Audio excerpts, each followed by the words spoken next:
राम राम दोस्तों, मैं आपकी प्यारी दुलारी चुगल किशोरी रोज की तरह आपके सामने हाजिर हूँ चुगलियों का पिटारा लेकर।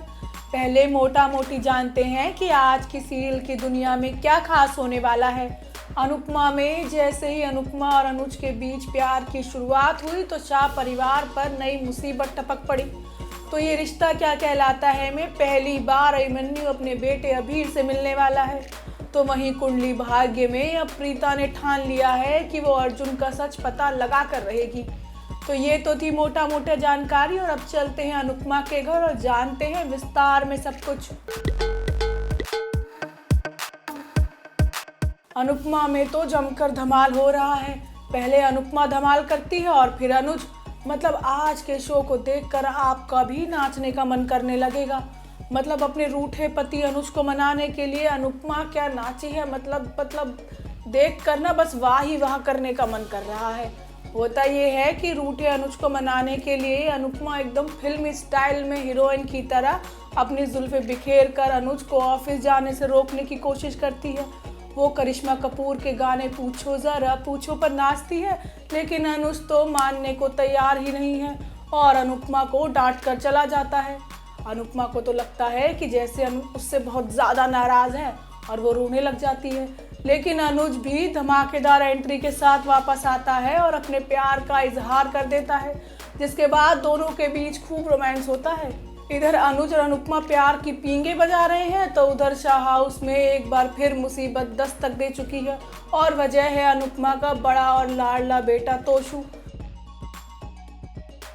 शाह हाउस में तो बवाल होना पहले से ही तय था, क्योंकि जिस तरीके के लक्षण तोशु में दिख रहे थे ना, हम तो पहले ही समझ गए थे कि किसी दिन ये किसी के हाथों से पिट जाएगा, और होता भी यही है। जयंती नाम का एक शख्स शाह हाउस पहुंचता है और तोशु की पिटाई कर देता है। और वनराज के पूछने पर वो बताता है कि तोशु ने उसे विवादित संपत्ति बेची है, जिसके लिए उसने मोटा टोकन का पैसा भी दिया है। अब उसे उसका पैसा चाहिए वापस। तोशु अकड़ते हुए कहता है कि डील से पीछे आप हट रहे हैं, हम नहीं तो पैसा नहीं मिलेगा। लेकिन जयंती पुलिस को बुलाने की धमकी देता है। अब वनराज जयंती के सामने हाथ जोड़कर थोड़ा सा समय मांगता है और पैसे वापस करने की बात करता है। लेकिन आने वाले शो में तो असल ट्विस्ट देखने को मिलेगा, जब काव्या तक वनराज का साथ देने से मना कर देगी।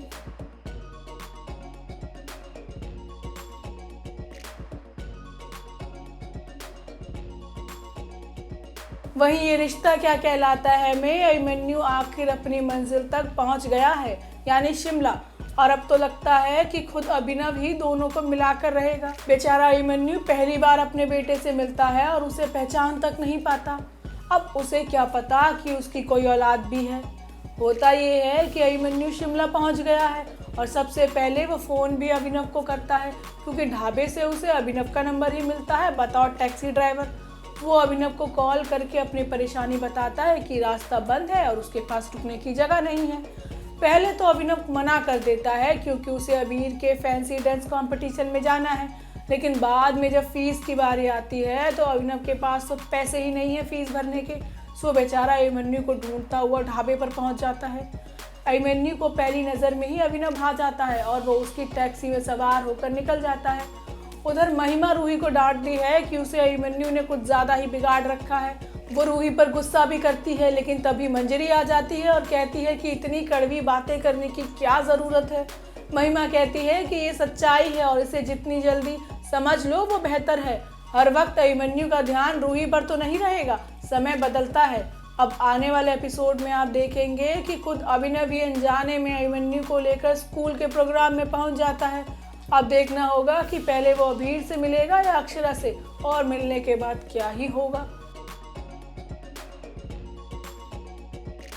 वहीं कुंडली भाग्य में प्रीता को भी एहसास होने लगा है कि क्या वाकई अर्जुन ही करण है। बेचारी बहुत दुख में है, क्योंकि उसे राखी की कही बात भी कहीं ना कहीं सच लगने लगी है। होता ये है कि अर्जुन को प्रीता से मिलकर वापस चला जाता है, लेकिन उसके मन में बार बार प्रीता के ही ख्याल आ रहे होते हैं।